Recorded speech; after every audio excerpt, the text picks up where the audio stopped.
I'm Ian, 26 years old, and if I had to sum up my relationship with my family in one word, it'd be tolerated, not loved, not respected, just tolerated. I used to think it was me that I was too sensitive, too different, too much.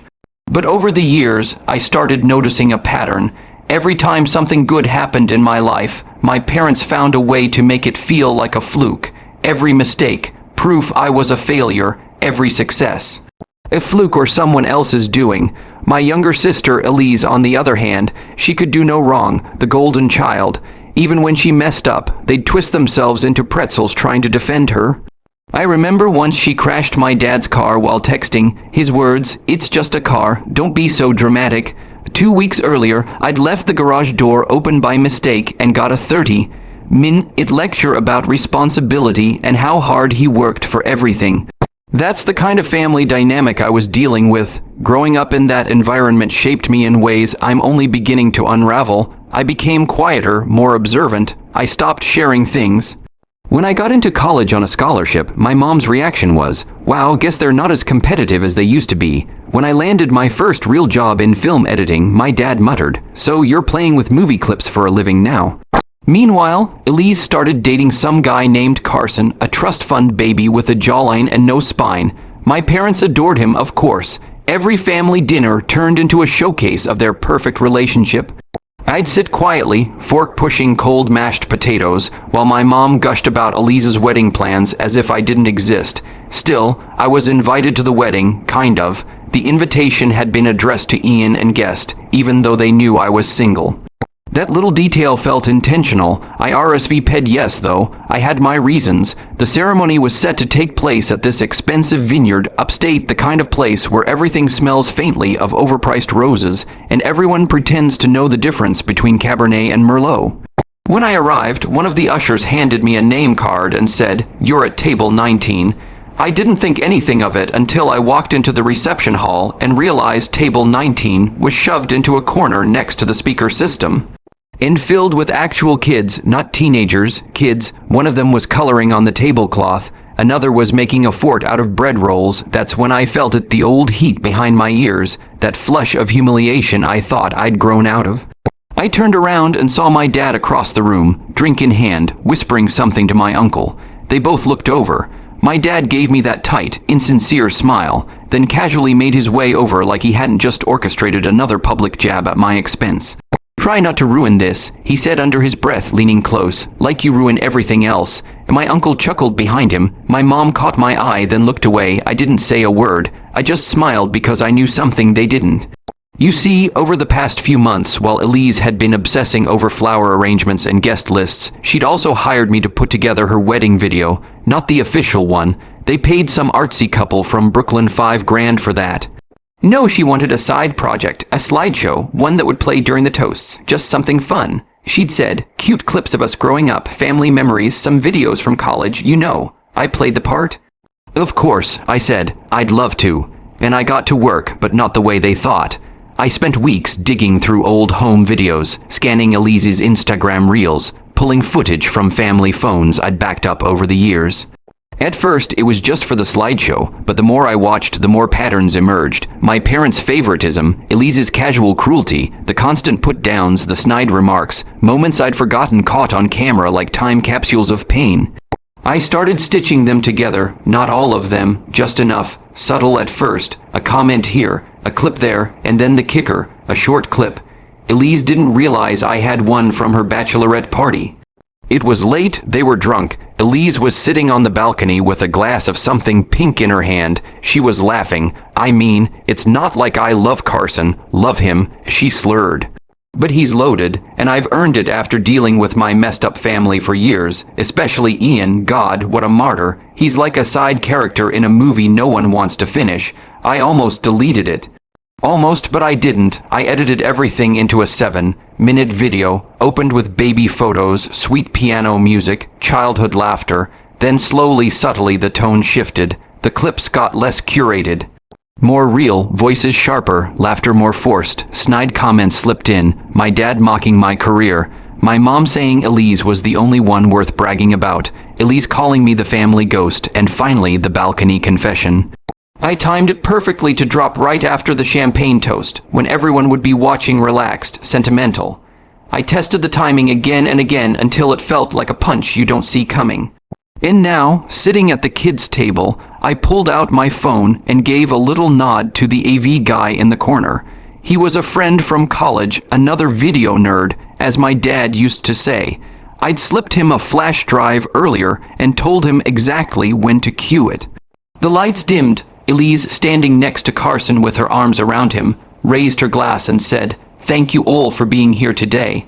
I couldn't have asked for a more perfect family, a more perfect husband, or a more perfect day." Everyone clapped. The projector flickered to life. The music started soft, nostalgic, and I sat back in my chair, a smile tugging at my lips as the first image filled the screen. It started with innocent clips baby Elise in her high chair, cake smeared on her face while our mom laughed behind the camera. Elise at 5, dressed as a fairy princess, waving a glittery wand. Me in the background, dressed as a cardboard robot. Everyone laughed at that one. I could feel the warmth ripple through the room, the kind of easy joy families cling to. They had no idea. Then came the school years, Elise holding up a trophy, Elise at a dance, Elise in graduation robes. In each clip, my parents were cheering, clapping, swarming her with praise, and just when the room was settling into that feel, good champagne, soaked nostalgia, the tone shifted. Not the visuals, not yet, but the music. It slowed just a beat, then dipped an octave. Now came the clips I'd inserted with surgical precision. Me at the same school events, standing off to the side, clapping quietly, barely acknowledged. The audio from one video cracked faintly as my dad said, "Don't zoom in on him, focus on Elise." And my aunt's voice followed, "Ian always looks like he's about to cry." Laughter on the screen. I blinked, trying to smile. The room grew quieter. A few people glanced around. I could feel eyes starting to shift toward the head table, but it wasn't overt yet. It was still deniable, still subtle, until it wasn't. The clip cut to my college graduation. I was on stage, shaking hands in full cap and gown. My name was called. The camera zoomed in, but no cheers, no clapping. Just a hushed voice, my dad's, finally. "Now, let's hope he gets a job and moves out." The video paused on my face as I walked off stage alone, the applause in the background, distant and polite. I saw my mom sit straighter in her seat. The next few clips landed like gut punches. Elise laughing as she opened an envelope filled with cash for her birthday. "They didn't give Ian anything last year," she said casually to the camera, said he was too old for gifts. Then a sharp cut to Christmas morning, my dad handing Elise a car key, her squealing, while I watched from the couch in silence. The camera panned past me like I wasn't even there. By now, the room was dead quiet. You could hear silverware hitting plates. The kids at my table had stopped playing. I turned slightly just enough to see my uncle lean forward, whispering urgently to my dad. My dad's face was darkening. My mom pressed a napkin to her lips. Elise. Elise wasn't smiling anymore, and then came the balcony video. It started with wind and laughter. The camera was shaky, clearly someone else had filmed it. But I cut out everything else, just left in the part that mattered. Elise's voice, slightly slurred. "I mean, it's not like I love Carson. Love him, but he's loaded, and I've earned it after dealing with my messed up family for years. Especially Ian. God, what a martyr. He's like a side character in a movie no one wants to finish." I didn't have to look at her to feel the panic radiating off her in waves. The video held on that last line for a few seconds, long enough to land, then a fade to black. The music returned, soft again, but with a new undertone. A single quote appeared on screen, white text against black. Sometimes the quiet ones are the ones who remember everything. And then the slideshow ended. The lights came back up. Someone cleared their throat. Glasses clinked awkwardly. There were murmurs now, lots of them. I heard Carson mutter, "What was that?" loud enough for several tables to catch it. My dad stood up sharply, knocking his chair over. "What was that?" he echoed, staring straight at me. I didn't answer, just took a slow sip of water. Elise shot to her feet, her voice high, fake, cheerful, cracking. "Okay, haha, wow, that was, clearly not the right file. Little prank for me, and I guess, let's all just forget that." But she was cut off by my cousin, who turned to her with a disgusted face. "Wait, was that real? You actually said that about Carson, about Ian?" That's when the unraveling began. Voices started overlapping. Someone shouted from another table, "Why would you let that play during the wedding toast?" My aunt was whispering furiously to my mom. My mom kept shaking her head like she'd just woken up from a dream she didn't understand. Carson stood and walked away from the table, phone in hand. Elise called after him, her voice shrill, and I just sat there, still at the kids' table, still the invisible brother, still the family ghost. But this time, everyone saw me, the projector was off, the illusion was broken, and they had no idea what was coming next. Elise stumbled after Carson, heels clicking too loud on the wooden floor, voice climbing into a pitch I hadn't heard since we were teenagers. Carson, wait, just wait, it was a joke. That video was from years ago. You know, I didn't mean it like that. Her voice cracked near the end, desperation bleeding through, but he didn't turn around. He pushed open the side door and vanished into the courtyard beyond, his best man jogging after him. The door swung shut with a dull thud. Inside, the silence cracked open like a fault line. My mom stood stiffly, arms crossed, eyes scanning the room like she could somehow undo what had just happened through sheer force of will. My dad sat back down heavily, jaw tight, face pale. The man who always had something to say, some insult, some sarcastic remark, suddenly looked like he couldn't even form a sentence. I noticed his hand was shaking slightly as he lifted his wine glass. My Uncle Grant, the one who'd laughed earlier when I was seated at the kids' table, leaned across to my dad and whispered something. I didn't hear it, but whatever it was, it made my dad's eyes narrow and his lips purse hard enough to turn white. I could almost see the gears turning: anger, confusion, calculation. The other guests were stirring now, murmuring like a wave building offshore. I could hear snippets. Was that supposed to be funny? Did Elise really say all that? Who made that video? I thought Ian was the editor. And then wait, was that his revenge? That last one spread like a match dropped in dry grass. Jenna Elise's age, from my mom's side, and one of the few who always treated me decently, slid into the empty seat beside me. You edited that, didn't you? She said quietly, no accusation in her voice, just curiosity, maybe a hint of awe. I didn't answer. I just gave a small smile and kept sipping my water. She looked toward the head table, where Elise was now huddled between two bridesmaids, her hands flying in frantic gestures. I can't exactly blame you. From the center of the room, the DJ cleared his throat awkwardly. Well, thank you everyone for that, emotional tribute. Let's, keep the party going. Up next, we've got the father-daughter dance. No, the word cut through the air like a whip. My dad stood again, louder this time. No, turn it off. His voice wobbled, not with weakness, but something closer to rage, barely held in check. There's not going to be a dance. There's not going to be any more videos. The DJ froze, hand hovering over the controls. A moment later, Elise rushed back into the room, face blotchy, mascara smudged. Where's Carson? She hissed, voice trembling with panic. Has anyone seen him? A bridesmaid leaned in and whispered something in her ear. Elise's face went pale. She turned to my mom. Mom, he's leaving. He says he needs air, but he took his keys. And my mom blinked, still stunned. Maybe he's going to the car to cool down. Don't worry, sweetie, just breathe. And my dad wasn't listening. He was staring at me now full on, that simmering kind of glare that says you crossed a line. His hands were clenched into fists at his sides. You think that was funny? He said. You think you're clever, making a spectacle out of your sister's wedding. That was when I finally stood up. And it felt different this time. I wasn't the awkward kid fumbling for his place at the table. I wasn't the quiet brother sitting in someone else's shadow. I was just standing, calm, steady. I didn't make a spectacle. I said evenly.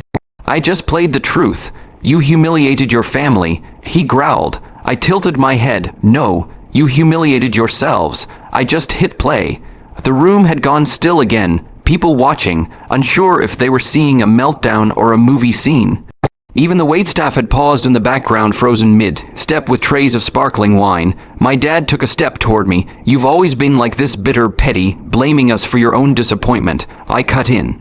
Because that's what I've always been to you, right? A disappointment. His mouth worked, but no sound came out. I looked around. You all saw it. For the first time, you really saw it. Not the polished version, not the fake smiles or the holiday cards, just the way things really were. Elise's voice cracked from behind. You're ruining everything, Ian. I turned slowly. She was standing there, bouquet crushed in her hand, dress slightly wrinkled from her hasty dash outside. Her eyes were glossy, her cheeks blotchy with tears. And for once, she didn't look golden. She looked real, human, panicked, exposed. I didn't raise my voice. I didn't shout. I just said, you did that on your own. She blinked rapidly. I trusted you. No, I said. You used me. You wanted a slideshow. You just didn't think I'd have anything worth showing. Her face crumpled slightly, and right as I was about to turn away, the side door opened again. Carson stepped back into the room. His tie was loosened, his face unreadable. He didn't walk to Elise, he didn't smile. He just stood in the doorway, eyes scanning the room until they landed on me, and then, with a flat voice that made the room fall silent again, he said, "Ian, can we talk?" Elise gasped. "Carson, why would you want to talk to him?" But he didn't answer her. He was still looking at me, and something in his expression told me this night wasn't over. Not by a long shot. I hesitated not out of fear or confusion, but because part of me still couldn't believe it was happening. Carson, the golden boy, the safe choice, the man my parents doted on like some second son, was standing there asking to talk to me. Not Elise, not my father, me, the ghost, the side character, the one who was supposed to sit quietly at the kids' table and stay invisible. I glanced around. My mother looked confused. My father looked furious. Elise looked betrayed, and for a moment I just stood there, letting it all settle the weight of what I'd done, the reality of what was unraveling around them. Then I nodded once, slowly, and walked toward the side door. We stepped outside into the cool evening air. The sky was a dusky purple, the sun dipping low behind the vineyard hills. Carson leaned against the railing of the porch, running a hand through his hair. He didn't say anything at first, just stared out over the grapevines like they held the answers. Then finally he sighed. "So, that was real?" he asked. "That clip of Elise?" I nodded, completely unedited. The date stamps on the bottom if you look close enough, her words, not mine. He didn't react right away. Then he let out a dry laugh, short and bitter. "You know, I always had this feeling she was with me for reasons, but I told myself I was being paranoid, that maybe I wasn't funny enough or deep enough or whatever, but that she loved me." He looked at me, and for the first time, his expression wasn't smug or polite. It was just tired. "You blew up her whole wedding." "I didn't blow up anything," I replied. "I told the truth. She lit the fuse a long time ago." He nodded slowly, then looked back toward the reception hall. "She's going to hate you for the rest of her life." "She already did," I said quietly. She just smiled while doing it. We stood there for another moment before Carson pushed off the railing and walked toward the parking lot. "I'm not going back in there," he muttered. "Not for the dance, not for the cake. I'm not marrying someone who talks about me like that. Carson," I called out as he reached his car. "If it makes you feel any better, I didn't plan to play that clip, not originally, but when I saw what table they put me at and what my dad said when I got there, I shook my head. I realized they weren't going to change, none of them, not her, not him, not anyone, so I stopped protecting them." He stared at me, then nodded once. "Good. Someone needed to." And then he got in his car and drove off. I stood in the gravel drive for a while, letting the hum of crickets and distant music wash over me. I could almost pretend it was peaceful, if not for the faint sound of yelling filtering out from inside. When I finally walked back into the reception hall, the room had fractured completely. Elise was crying loud and uncontrolled, surrounded by bridesmaids who didn't know whether to comfort her or back away. My father was yelling at the AV guy, demanding to know how the video got cued. The DJ looked panicked. My mother was sitting at a table with her hands folded tightly in her lap, pale and unmoving, as if trying to will herself invisible. As I stepped inside, the yelling paused for a second. Heads turned. My dad turned red. "You think this is funny?" he barked, pointing a shaking finger at me. "You think destroying your sister's wedding makes you a man, a hero?" "No," I said, my voice calm. "It just makes me free." He took a step toward me, but someone caught his arm. "Uncle Grant, don't." Grant muttered, "Don't do it. Not here. Not now. I'm his father." My dad snapped. "You think I'm going to let him embarrass this family and walk out smiling? You already embarrassed yourselves." Someone said it. It took a second to realize the voice had come from Jenna, my cousin. She stood up from her table and faced the room. "We've all seen it for years, the favoritism, the way you treat Ian like a placeholder. It's not new. You just finally got caught on camera." Others started murmuring agreement. One by one, I noticed a guest shifting, frowning, looking at Elise and my parents with new eyes. The illusion of the perfect family had shattered, and the cracks were spreading. "I think we should go," someone muttered behind me, but I didn't move. I walked past my dad and stopped near the head table where the untouched wedding cake still stood. 3 tiers of fond imperfection, now meaningless. Elise turned to me, mascara streaking down her cheeks, bouquet crushed in her grip. "I trusted you," she whispered. "No, Elise." I said, "You used me. You never cared what I thought." You just assumed I'd show up and do whatever you needed, just like always." She blinked rapidly.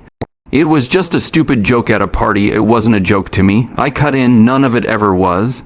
You all treated me like I didn't matter for years. I kept quiet. I stayed out of the way, and I let it happen. But this today, sitting me at the kids' table, whispering insults in front of 100 people, what did you expect?" And my mom finally spoke, her voice barely audible. "You should have come to us, told us how you felt." I turned to her. I did, dozens of times. "You just didn't hear me, or maybe you just didn't care." She didn't answer. The music had stopped entirely now. The dance floor was empty. The celebration was over, even if no one had officially said it. "I think we're done here," I said, then turned and walked to the back of the hall where my jacket hung on a chair.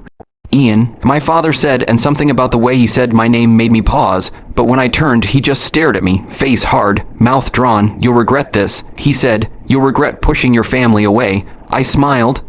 "I didn't push you away. You were never holding on." And with that, I walked out. It took 2 hours to get back to the little rental cabin I'd booked nearby.